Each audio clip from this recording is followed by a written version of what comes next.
Hello, this is Irv from CommonSenseInHealthcare.com.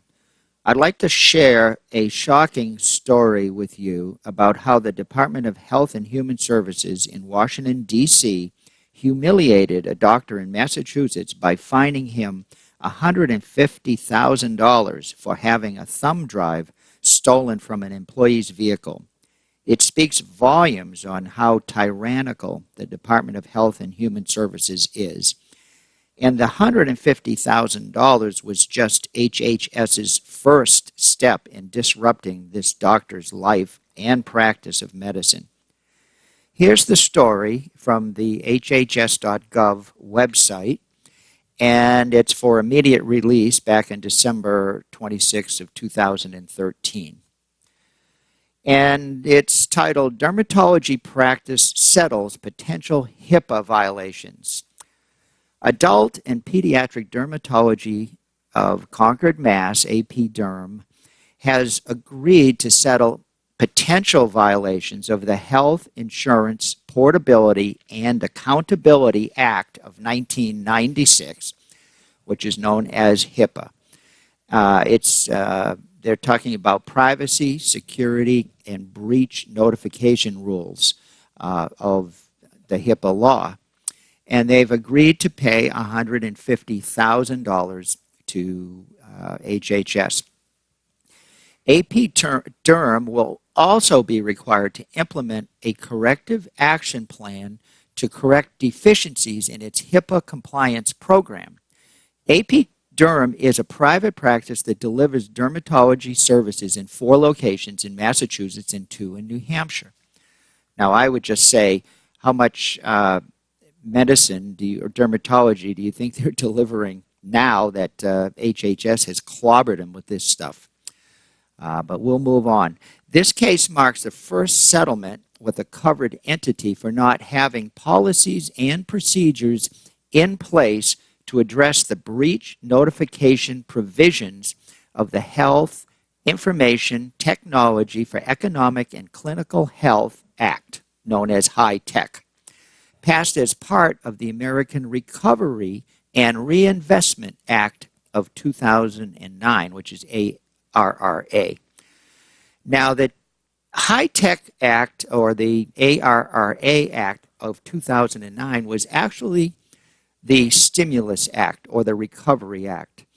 It was $800 billion that was thrown by the government at everybody that was out there in line. And the healthcare group, I call them the Healthcare Destruction Lobby, who started HIPAA and all these other programs, they got $19 billion out of that. And for that, they put together the Electronic Health Records Program, and they put together this, they beefed up the punishments for HIPAA violations. So now, even if, HIPAA is thousands of pages, literally.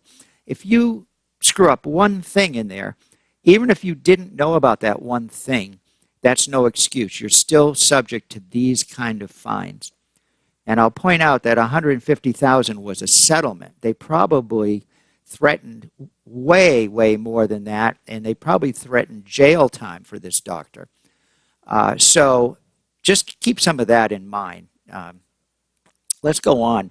The Health and Human Services Office for Civil Rights opened an investigation of AP Derm upon receiving a report that an unencrypted thumb drive containing the electronic protected health information of approximately 2,200 individuals was stolen from a vehicle of one of its staff members. The thumb drive was never recovered, okay? So let's also realize that that thumb drive had probably a backup of their billing system. That data probably was not easy for anybody to figure out because it's part of a jumbled up database. So most people never would be able to decode that anyway.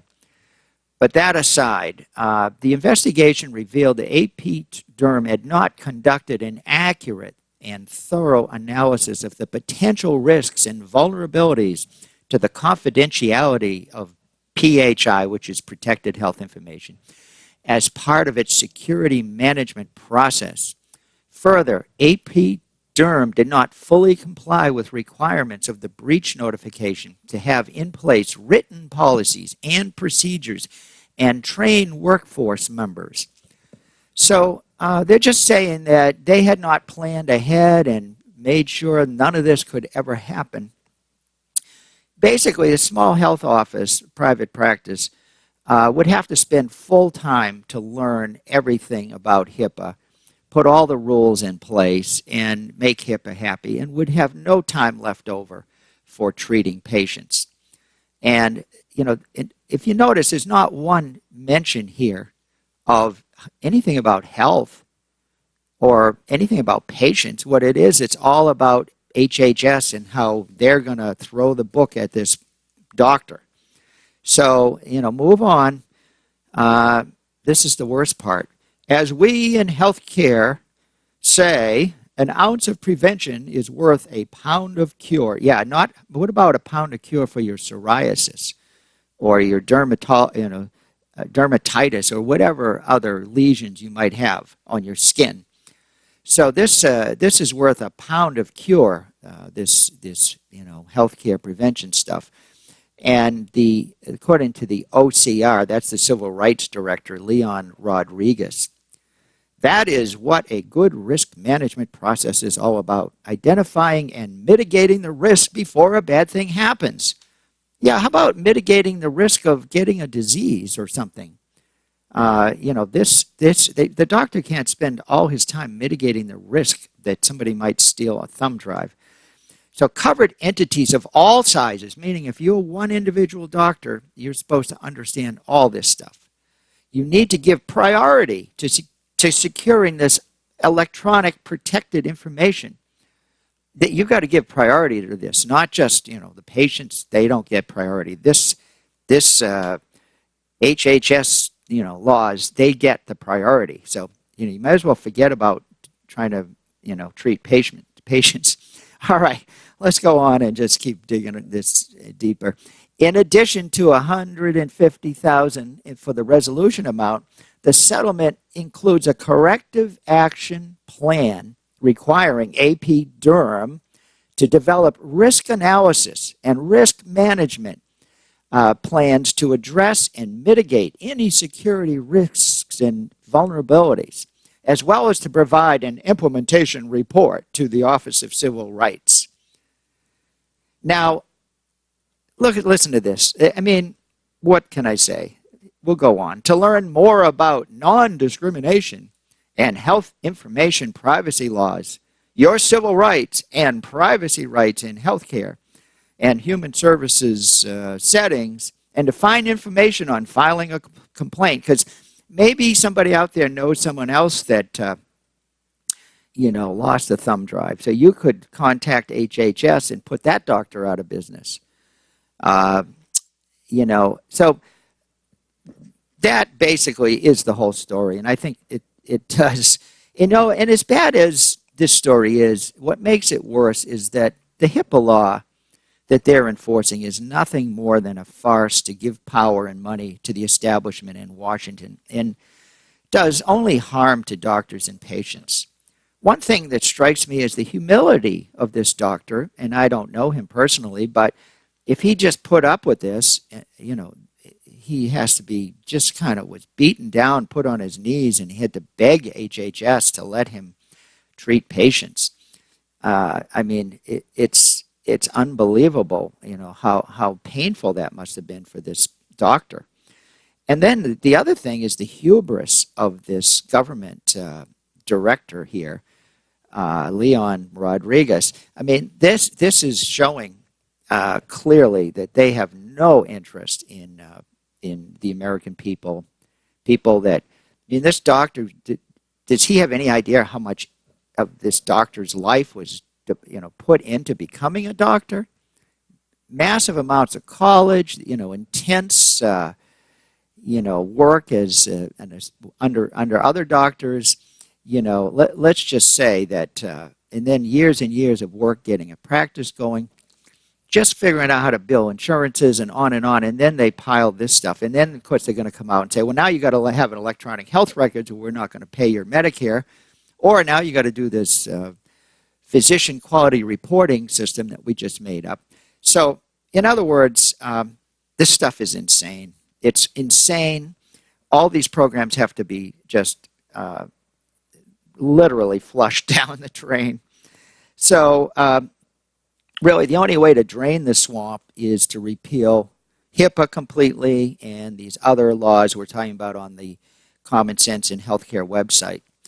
Just think, prior to HIPAA, which was really written in about 1993 or so, and then passed in 96, but prior to HIPAA, there were plenty of laws covering the medical, legal, and other professions. And when HIPAA was written in the early 90s, Google, Amazon, and Facebook did not even exist. And today, medical privacy is no more of an issue than the privacy of all these other players in the interconnected world. Imagine, I mean, Google knows every search every person in America has ever done. And who knows what there are for privacy laws on that. But I'm way more concerned about all that than I am about when I had my last flu shot. If a federal law is needed, it should cover all the players, including all these other companies, and should be managed by the Department of Justice, not an agency like Health and Human Services and Civil Rights. I mean, imagine putting policemen in HHS so they can go out and sort of enforce these laws. I wouldn't call them policemen. So they're more like, you know, I won't use the word, but let's just call them Secret Service. So let's go ahead and end that. Please spend some time on the the Common Sense in Healthcare.com website and read the little articles on all these laws and the history, and please get involved in getting them repealed. Thank you and have a good day.